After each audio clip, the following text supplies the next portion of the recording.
High profile seat है वहां इस वक्त हमारी मौजूदगी है और यहां भी सुबह से जो प्रत्याशी के एजेंट्स हैं उनको पहुंचने का सिलसिला शुरू हो गया है। रांची की बात करें तो 6 विधानसभा के जो काउंटर्स बनाए गए हैं यानी हॉल बनाए गए हैं, 6 हॉल बनाए गए हैं जिनमें 2 गेट लगाए गए हैं। दोनों ही गेट पर सुरक्षा व्यवस्था के लिए केंद्रीय पुलिस बल की तैनाती की गई है। इसके अलावा हमने जो आपको 3 लेयर सिक्योरिटी की बात की थी जिसमें पहले लेयर में झारखंड पुलिस के जवान, दूसरे लेयर में झारखंड पुलिस के जवान और जब तीसरे लेयर पर हम आएंगे तो केंद्र पुलिस बलों की तैनाती यहां पर की गई है। तो निश्चित रूप से आज का दिन महत्वपूर्ण दिन राजनीतिक लिहाजे से भी देख लिया जाए और लोकतंत्र को मजबूत करने के लिहाजे से भी देख लिया जाए, क्योंकि आज जब रिजल्ट आएगा तो उसके बाद भारत में एक नई सरकार पर सबकी जो निगाहें हैं देश भर की टिकी हुई है और हमारी जो निगाहें हैं खास करके बिहार और झारखंड की जो 54 सीटें उस पर टिकी हुई है। रजनीश और गौरव आप हमारे साथ लगातार बने रहिए क्योंकि और भी जगहों का हाल जानना जरूरी है। तो गोपालगंज की अगर बात करें तो गोपालगंज में थावे स्थित डायट भवन में सुबह 8 बजे से मतगणना शुरू होगी। पहले राउंड में पोस्टल बैलेट की गिनती होगी और 8:30 बजे यानी कि पोस्टल बैलेट की गिनती में आधे घंटे का करीब वक्त लगेगा और 8:30 बजे ईवीएम खुल जाएंगे और सुबह के 9 बजे पहला रुझान आएगा। गोपालगंज की अगर बात करें तो कुल 11 प्रत्याशी मैदान में है। काउंटिंग सेंटर से ज्यादा जानकारी दे रहे हैं न्यूज 18 संवाददाता गोविंद कुमार। के लिए आज का दिन बेहद अहम है क्योंकि आज कुछ ही देर बाद मतगणना शुरू होगी और चुनाव के परिणाम भी सामने आ जाएंगे। गोपालगंज के थावे स्थित डाइट भवन में मतगणना की तैयारी पूरी कर ली गई है और अब जो है चुनाव कर्मियों की भी एंट्री शुरू हो गई और आप देख सकते हैं कि एंट्री गेट पर ही किस तरीके से यहाँ पर एक एक जो कर्मी है, पदाधिकारी है, उनकी सख्ती से जाँच की जा रही है। मतगणना केंद्र के अंदर मोबाइल और किस तरह की सामग्री लेकर जाने की अनुमति नहीं दी गई है। ऐसे में तमाम जो मजिस्ट्रेट हैं, पुलिस पदाधिकारी हैं, वो इस वक्त मतगणना केंद्र के गेट पर ही एंट्री कर रहे हैं और यहाँ पर मेटल डिटेक्टर से भी जांच का व्यवस्था किया गया। और गोपालगंज के जिला निर्वाचन पदाधिकारी सह डीएम मोहम्मद मकसूद आलम के मुताबिक सुबह के 8 बजे से मत पत्रों की गिनती होगी और 8:30 से ईवीएम खुलेगा। ऐसे में 9 बजे पहला रुझान आएगा।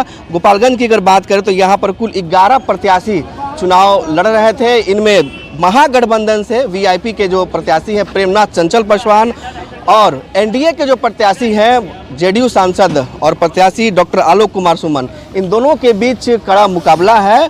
अब देखने वाली बात हुई कि आज जो चुनावी फैसला आएगा, जो चुनाव परिणाम आएगा, इसमें गोपालगंज का ताज किसके सर पर होगा। ऐसे में गोपालगंज के मतगणना केंद्र पर इस वक्त सुरक्षा बढ़ा दी गई है और तमाम पदाधिकारी इस वक्त मतगणना केंद्र पर भी पहुंच गए हैं। गोविंद कुमार, न्यूज 18 गोपालगंज। मोतिहारी में काउंटिंग की तैयारी पूरी कर ली गई है। सुबह 8 बजे से काउंटिंग शुरू हो जाएगी और अभी सुबह 6 बजे से काउंटिंग सेंटर पर मतगणना कर्मियों की जांच की एंट्री दी जा रही है। काउंटिंग सेंटर से ज्यादा जानकारी दे रहे हैं न्यूज 18 संवाददाता अवनीश से। बिल्कुल, तो देखिए अगर बात करें इस सेंटर की और जो खबरें हम मोतिहारी की दिखा रहे हैं और मोतिहारी में भी काउंटिंग की जो पूरी तैयारी है वो कर ली गई है और सुबह 8 बजे से पोस्टल बैलेट की जो गिनती है वो शुरू हो जाएगी और उसके बाद से 8:30 बजे से ईवीएम खुल जाएगा और जैसे ही ईवीएम खुलेगा रुझान जो है वो करीब 9 बजे से आने शुरू हो जाएंगे और जाहिर सी बात है कि जो दिल की धड़कनें हैं प्रत्याशियों की वो तेज है क्योंकि पूरी जोर आजमाइश जो है वो लगती रही और कहीं ना कहीं कह सकते हैं कि ऐतिहासिक चुनाव जो है वो 2024 का नजर आता है अगर ड्यूरेशन की भी अगर बात करें तो।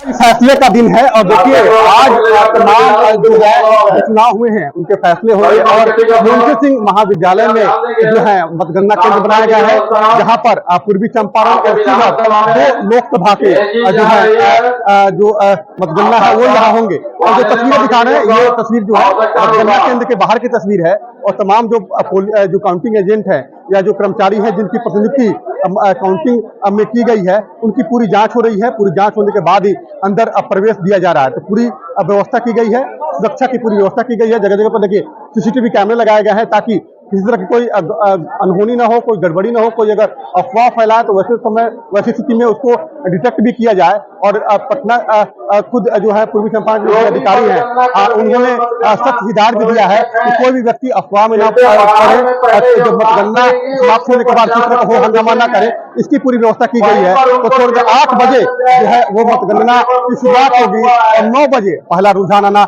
शुरू हो जाएगा कि आखिर पूर्वी चंपारण और शिवहर का सांसद कौन होगा, इसका फैसला 8 बजे से शुरू होगा और हमें लगता है कि तमाम लोग इंतजार भी कर रहे हैं और इसी को लेकर अब काउंटिंग जो केंद्र है वहां पर जो मतगणना कर्मी है या जो काउंटिंग एजेंट है उनकी वो पूरी तरह से तैयार है और वो जो है कतारबद्ध होकर उनकी पूरी जांच हो रही है। उसके बाद भी काउंटिंग केंद्र के अंदर उनको प्रवेश दिया जा रहा है। उन्नीस कुमार, न्यूज़ 18 पूर्वी चंपारण।